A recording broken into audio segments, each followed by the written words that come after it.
अरे आश्चर्य है, घोर आश्चर्य। नयनाभिराम नृत्य और सुमधुर संगीत से जहां का वातावरण मंत्रमुग्ध करता था, उसी स्वर्ग में आज नीरव निस्तब्धता है, सन्नाटा और शांति है। नहीं नहीं, ये नीरवता स्वर्गलोक को शोभा नहीं देती, भली नहीं लगती। नारायण नारायण। देवराज, इस भांति यदि आप मुंह लटकाए खड़े रहेंगे तो भविष्य और भविष्य में आने वाले सुख दोनों ही लटक जाएंगे। इस समस्या से निपटने के लिए कुछ न कुछ उपाय अवश्य करना ही होगा। कितने उपाय करें देवर्षि, कितने? ब्रह्मदेव के पास गए तो उन्होंने प्रताड़ित किया। आपका परामर्श मानकर भगवान शिव के पास गए तो वो भी क्रुद्ध हो गए। असुरों का पक्ष तो प्रबल होता ही जा रहा है। हमारी बुद्धि कार्य नहीं कर रही है। अब आप ही समझाइए कि क्या करें और कहां जाएं। भगवान श्री हरि विष्णु के पास जाएं। वहां जाकर भी क्या होगा? जब ब्रह्मा जी ने और शिव जी ने प्रताड़ित किया है तो वो भी यही करेंगे। नारायण नारायण।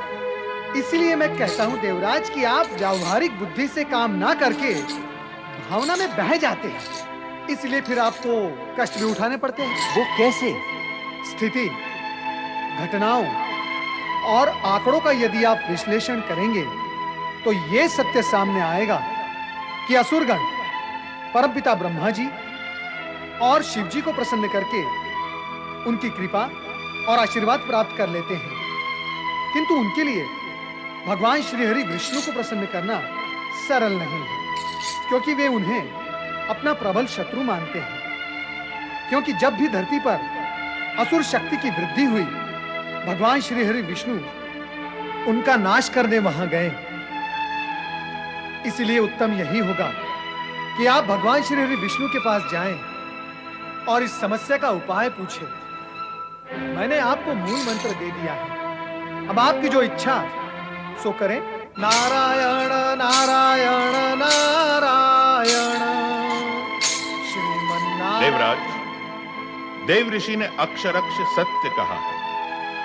उन्होंने एक विराट सत्य का उद्घाटन किया है कि असुर श्री हरि विष्णु को सरलता से प्रभावित नहीं कर सकते और उन्हें अपना शत्रु मानते हैं। अब हमें अविलंब उनकी शरण में जाना चाहिए ताकि तारक पुत्रों का प्रभाव कम कर सके। हम श्री हरि विष्णु के पास अवश्य जाएंगे। जगत पालन करता श्री हरि विष्णु की जय हो। विष्णु प्रिया माता लक्ष्मी की जय हो।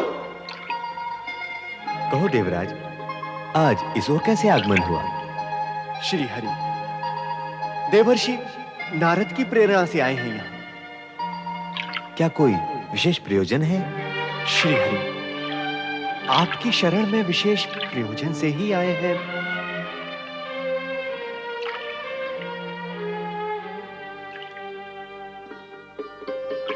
प्रयोजन तो कहें देवराज। तारक पुत्रों के आतंक ने शांति भंग कर रखी है। वो दिन प्रतिदिन शक्तिशाली होते जा रहे हैं। उन्हें ब्रह्मदेव का वरदान प्राप्त था। अब तो वो शिव आराधना भी करने लगे हैं। ब्रह्मदेव के पश्चात अब वो शिव के भी प्रिय हो गए हैं। आपको भय है देवराज, कहीं अब वो मेरे भी प्रिय ना हो जाएं? भय का भाव तो विस्तार पा रहा है प्रभु। स्थितियां ही प्रतिकूल है। स्थिति को अनुकूल बनाए देवराज, भय भाग जाएगा। भगवान, वो कैसे होगा? असुरों की शक्ति को क्षीण करके, शक्ति क्षीण करके? उनकी शक्ति क्षीण कैसे होगी प्रभु? धर्म भ्रष्ट करके और उन्हें शिव भक्ति से विमुख करके। यही एकमात्र उपाय है तारक पुत्रों को शक्तिहीन करके उनका वध करने का।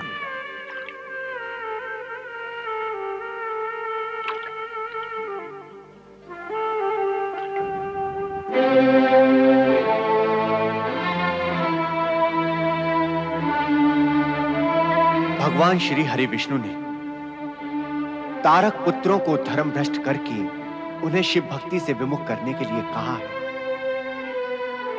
परंतु ये नहीं बताया कि ये होगा कैसे। ये तो देवराज श्री हरि विष्णु से उसी समय पूछना था। कैसे पूछते? उन्होंने तो उपाय बताकर अपनी आंखें ही बंद कर ली, समाधिस्थ हो गए। देवर्षि नारद इस समय यहां होते तो ये समस्या पैदा ना होती। नारायण नारायण, मैं तो सदैव आपके साथ हूं देवराज इंद्र, परंतु आप किस समस्या पर चर्चा कर रहे हैं? देवर्षि, भगवान श्री हरि विष्णु ने तारक पुत्रों को धर्म भ्रष्ट करके उन्हें शिव भक्ति से विमुख करने के लिए कहा है, परंतु ये नहीं बताया कि ये होगा कैसे। नारायण नारायण, देवराज, क्या आपने चिंता को अपनी प्रेयसी बना लिया है? देवर्षि, ये क्या कह रहे हैं आप? क्या मैं असत्य कह रहा हूं देवराज? देवराज, जब देखो तब आप चिंता से और चिंता आपसे चिपकी रहती है। नारायण नारायण, मेरी सुनो देवराज, इस चिंता का संग त्याग दो। मैंने उसे अपनाया नहीं है देवर्षि। प्रतिकूल परिस्थिति के गर्भ से उत्पन्न होकर मेरे मस्तक पर आ बैठी है, परंतु आप हमें उपाय बताएं कि तारक पुत्रों को किस प्रकार। उपाय माता सरस्वती बताएंगी, आप आइए मेरे साथ। नहीं, हम ब्रह्मलोक नहीं जाएंगे देवर्षि, क्योंकि वहां हमें प्रताड़ना के अतिरिक्त अन्य कुछ प्राप्त नहीं होगा। फिर वही चिंता। परंतु चिंता का कारण भी तो है देवर्षि। नारायण नारायण, देवराज, परंतु मैं भी तो हूं आपके साथ। पुत्र के पास पिता को लेकर जाएं तो साथ फलदायी और सार्थक होता है। आप ब्रह्मदेव के मानस पुत्र हैं। पुत्र को साथ लेकर पिता के पास जाएंगे तो पुत्र और पुत्र के साथी सभी प्रताड़ित होंगे। इसीलिए देवर्षि, हम ब्रह्मलोक नहीं जाएंगे। देवराज, आपको अपना कार्य भी पूर्ण करना है और संकोच भी करना है। भला ये दोनों कार्य एक साथ कैसे हो सकते हैं?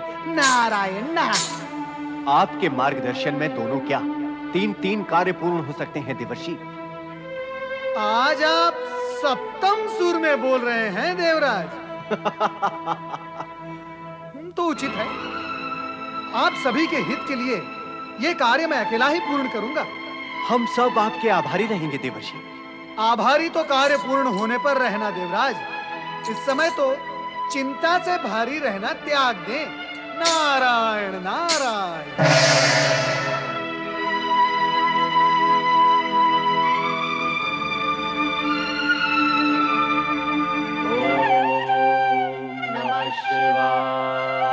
ओम नमः शिवाय, ओम नमः शिवाय, ओम नमः शिवाय, ओम नमः शिवाय। प्रणाम माता। आओ नारद, मैं तुम्हारी ही प्रतीक्षा कर रही थी। मेरी प्रतीक्षा किस लिए माता? तुम्हें परामर्श देने के लिए। नारायण नारायण, अर्थात आपको इस बात का ज्ञान था कि इस कार्य के लिए मैं आपके पास आ रहा हूँ। क्यों नहीं होगा ज्ञान? ज्ञान और विद्या की देवी कहलाती है। तुम भी तो यही मानकर आए हो कि देवराज इंद्र की वो समस्या जो भगवान विष्णु के कहने से उलझ गई है, मेरे पास आकर उसका समाधान हो जाएगा। नारायण नारायण, आश्चर्य, घोर आश्चर्य, परंतु सुखमय। ज्ञान की देवी को सब कुछ ज्ञात हो गया, नारद का कार्यभार कम हो गया। कम नहीं हुआ, बढ़ गया है। वो कैसे माता? नारद, किसी को धर्म भ्रष्ट करना तो महापाप है ही, पर धर्म भ्रष्ट करने की बात भी सोचना अधर्म है। अर्थात भगवान विष्णु ने हमें पाप और अधर्म का मार्ग बताया है। नहीं नहीं, मैं ऐसा कहने की धृष्टता कदापि नहीं कर सकती। वे हमारे लिए पूजनीय हैं। परंतु आप तो पाप और अधर्म की बात मैं एक सामान्य सत्य कह रही थी कि अकारण धर्मनिष्ठ को धर्म भ्रष्ट करना अधर्म है। अर्थात जो धर्म भ्रष्ट है उसे धक्का देने में कोई पाप अथवा अधर्म नहीं है। आसुरी भाषा क्यों बोलते हो नारद? संगत का परिणाम है माता, संगत का परिणाम है। क्या करे, असुरों के पास आना जाना लगा ही रहता है। भगवान विष्णु का संकेत भी आसुरी वृत्ति की ओर ही था। असुर धर्म को मानते हैं, अपने अधर्म को ढकने के लिए। वे शिव भक्ति धर्मवश नहीं, स्वार्थवश कर रहे हैं। कितनी भी भक्ति कर लें, पर अपनी आसुरी वृत्ति कभी नहीं त्याग सकते। ना त्यागे आसुरी वृत्ति, परंतु धर्म वृत्ति कैसे त्यागेंगे? आप मुझे ये बताएं। नहीं नारद, धर्म वृत्ति त्यागने की चर्चा किसी के भी हित में नहीं होगी। इसीलिए अपने प्रश्न को व्यवस्थित करो और पूछो कि असुर धर्म वृत्ति को कैसे त्यागेंगे। मेरा अभिप्राय भी यही है। धर्मात्माओं को बाधा पहुंचाने की कल्पना तो मैं भी नहीं कर सकता। नारद, तुम तो तीनों लोकों में भ्रमण करते हो। तुमने तो स्वयं ही इस सत्य को देखा और जाना होगा कि भोग विलास और ईश्वर द्रोह में लिप्त रहने वाले धर्म भ्रष्ट हो जाते हैं। ऐसे प्राणी काम और क्रोध की वशीभूत होकर हिंसा तथा अत्याचार की ओर प्रवृत्त हो जाते हैं। मैं आपका संकेत समझ गया माता। अब मुझे आज्ञा दे। नारायण नारायण। चिंता करने से क्या होगा स्वामी? देव ऋषि हमारे शुभ चिंतक हैं। समस्या का समाधान लेके वो आते ही होंगे। हाँ देवराज, श्री हरि विष्णु की कृपा हमें प्राप्त है। चिंता का कोई कारण नहीं। नारायण नारायण। देव गुरु, आपने उचित कहा, चिंता का कोई कारण नहीं है। माता सरस्वती ने हम सभी के लिए मार्ग सुलभ कर दिया है। यह ज्ञान मुझे था, परंतु मैंने उस पर विशेष ध्यान नहीं दिया। मूल विषय पर आए देवर्षि। धैर्य रखे देवराज, धैर्य रखे।